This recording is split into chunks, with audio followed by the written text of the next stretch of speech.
Hello, Bella, marhaba, hello, and welcome again to my vlog. Have you tried guys, itong barbecue natin sa kawali?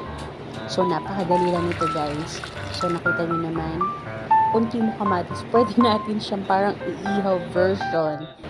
Yes, since tinatamad tayo magpabaga, so ito sa kawali. So, ito yung mga kailangan natin. Yung green ko dyan is onion, garlic, at saka konting ginger. Mas masarap sana kung may lemongrass. Pero wala tayo available. Ayan, sinunod ko naman yung honey.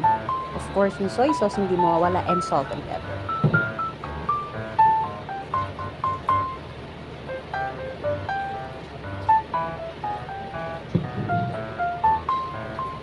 Ito guys, optional lang to kung gusto natin ng medyo may konting kick yung ating barbecue.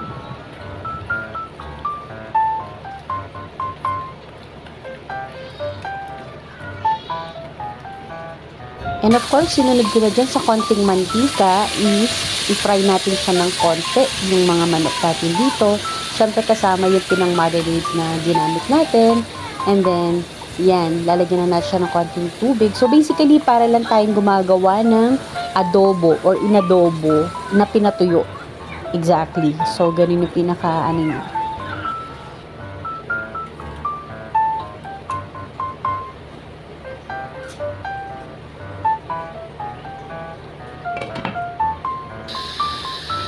Ayan, para sa mga tinatamad mag-ihaw at mga walang ihawan, so kawali tayo ang sagot dyan. Parang yung sinabi ko, ako pareho yun. Anyway, masarap pa rin naman ang outcome natin ito after natin maluto. So, para ka na rin kumain ng inihaw or inasal.